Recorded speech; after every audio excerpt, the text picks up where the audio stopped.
안녕하세요. 나만의 개인 맞춤 법무사 김영준 법무사입니다. 이번 시간에는 개인회생 준비 서류, 이 간단한 사항이죠. 기본 사항인데, 내가 개인회생을 신청하시려면 어떤 서류를 준비해야 되는지 이 부분을 설명드리겠습니다.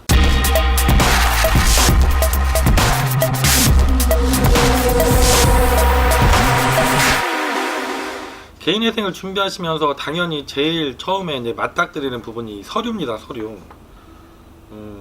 어떤 경우에 문제들이 되시냐면, 이게 내 서류만 요구하시는 게 아니라 뭐 법원에 따라서 다양하지만 배우자에 대한 자료들, 가족들의 자료들까지 많이 요구하시기 때문에 배우자 모르게 진행해 달라고 하시는 분들도 많이 있거든요. 이런 분들은 좀 서류 준비 때문에 어려움을 겪는 경우들도 있습니다. 그래서 우선 서울회생법원을 기준으로 해서 기본적으로 준비할 서류가 무엇인지 안내를 드리려고 합니다. 개인회생에서 들어가는 서류를 보시면 내가 어떤 서류를 준비해야 되는지가 나옵니다. 법원에 제출하게 되는 서류를 보면 기본적으로 이제 채권자 목록이라는 게 들어가게 되고, 재산 목록이 들어가게 되고, 수입 및 지출에 관한 목록이 들어가게 되고, 진술서가 들어가게 되고, 마지막으로 앞에 서류들 통해서 계산된 방식으로 변제 계획안을 작성해서 제출하게 됩니다. 마지막 변제 계획안은 이제 뭐 도와드리는 법무사나 변호사님이 작성해서 제출하시는 거고요. 그 앞에 있는 서류들 때문에 우리가 법원에 제출하는 서류들이 나오게 되죠. 제일 중요한 게 재산 목록입니다. 재산 목록. 재산 목록 때문에 우리가 법원에 내가 무슨 재산이 있다는 걸 소명하기 위해서 자료들이 들어가는 거죠. 대부분 임대로 거주하시니까 내 명의나 배우자 명의더라도 임대차 계약서가 기본적으로 들어가셔야 되고요. 그 다음에 자동차가 있으시면 자동차 등록 원부가 들어가셔야 되고, 그 다음에 내가 어떤 재산이 있는지 파악하는 자료로 제출해 달라고 하시는 게 지방세 세목별 과세 증명서가 있습니다. 이거는 최근 10년치를 통상 요구하고 계시고요.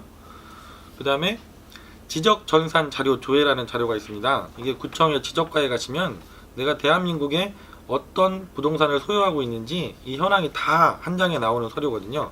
이것도 본인뿐만 아니라 배우자까지 요구하고 계시고, 법원에 따라서는 다른 부양가족까지도 요구하고 계십니다.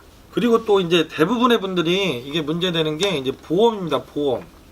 생명보험협회 인터넷에 들어가시면 생존자 보험 가입 조회라는 서류가 발급이 됩니다. 이게 이제 내가 가입했던 모든 보험의 현황이 서류가 한 장으로 나오는 서류죠. 이걸 제출을 요구하시고요.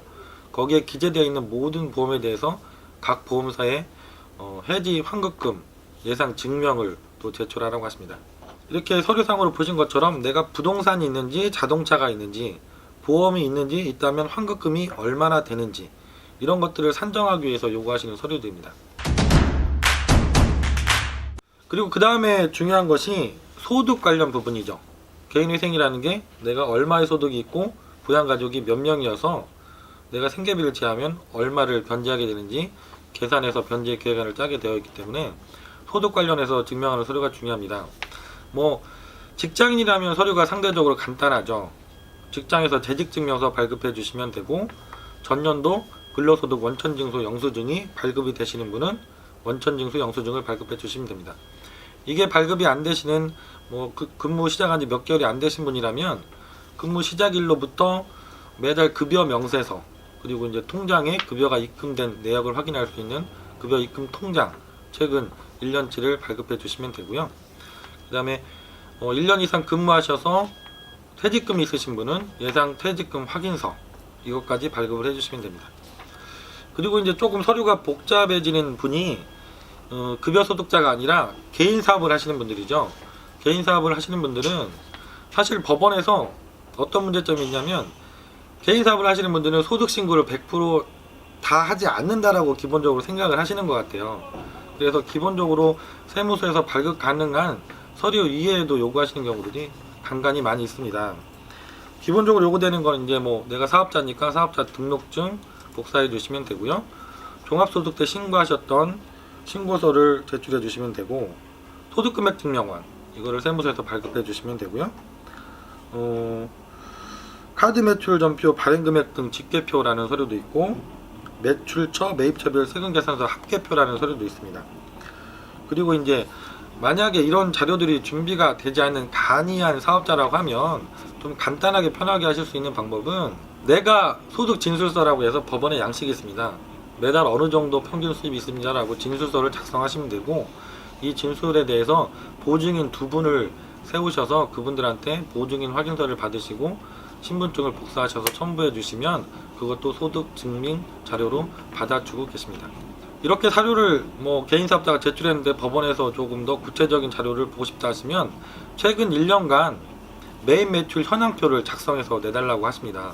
이렇게 되면 좀 일이 많아지죠. 그래서 매달 얼마를 수입이 있었고 지출 내역은 어떤지 이거를 1년 동안 표를 작성해서 제출을 해야 되는 경우가 생기고 있습니다. 그리고 나머지 서류는, 기타 서류는 가족관계를 확인하기 위하고 인적사항 확인하기 위해서 동사무소에서 가족관계증명서, 혼인관계증명서, 그리고 주민등록 등본, 주민등록 초본 이런 서류들을 발급해 주시면 개인회생 준비하는 서류가 다 완비가 되게 됩니다. 법원에 따라서는 여기에 더 추가되는 법원들도 상당히 많이 있습니다. 광주지방법원, 제주지방법원, 부산지방법원도 서류가 많고요. 창원지방법원, 대전지방법원 이런 데도 서류가 많죠. 근데 수도권에 있는 법원들은 지금 말씀드린 이 서류가 기본적으로 들어가면 거의 문제없이 통과가 되고 계시고요. 구체적인 사정에 따라서 내가 추가로 더 추가 생활비를 요구하기 위해서 내가 유리한 자료들도 있습니다. 이런 것들은 상담을 받으시면 안내를 해드릴 겁니다. 오늘은 개인회생 어떤 서류를 준비해야 되는지 설명을 드렸습니다. 이 부분도 중요한 것은 서류를 어떻게 하면 나한테 유리하게 잘 준비할 수 있을지를 전문가 상담 받으시고 같이 준비하시는 게 중요합니다. 김영용 법무사 지난 12년 동안 개인회생 모든 신청을 잘 도와드렸고 인가결정도 잘 받아들였습니다. 편안하게 전화 주시면 구체적인 본인의 사정에 따라서 서류를 어떻게 준비하셔야 되는지 친절하게 상담을 드리도록 하겠습니다. 감사합니다.